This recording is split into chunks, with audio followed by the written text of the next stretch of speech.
दिल्ली से करीब पानीपत शहर में प्रवेश करते ही आपके सामने इतिहास के पन्ने खुलने लगते हैं। इसी शहर में 3 बड़े युद्ध हुए। पहला 1526 में मुगल बादशाह बाबर और दिल्ली के सुल्तान इब्राहिम लोदी के बीच।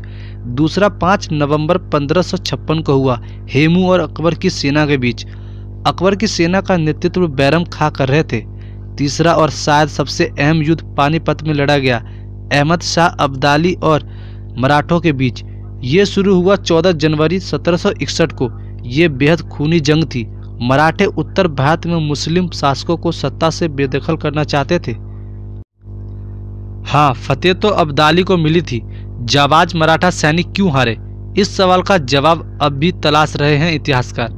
पर कुछ एक दावा करते हैं कि पानीपत के बेहद ठंडे मौसम ने मराठों को हराया था, न कि अब्दाली की फौजों ने।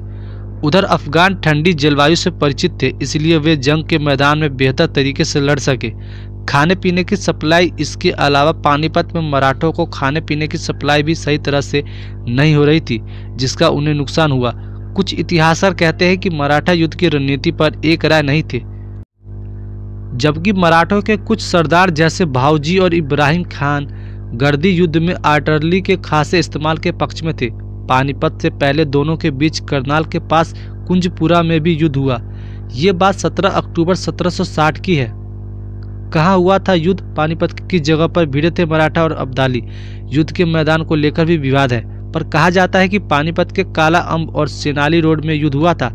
युद्ध कई दिनों तक चला था। कहते हैं कि अब्दाली ने जंग में फतेह के बाद 40,000 मराठों का कत्ल करवा दिया था, पर युद्ध में पराजय के चलते मराठा देश के उत्तर भारत में पैर नहीं जमा सके थे।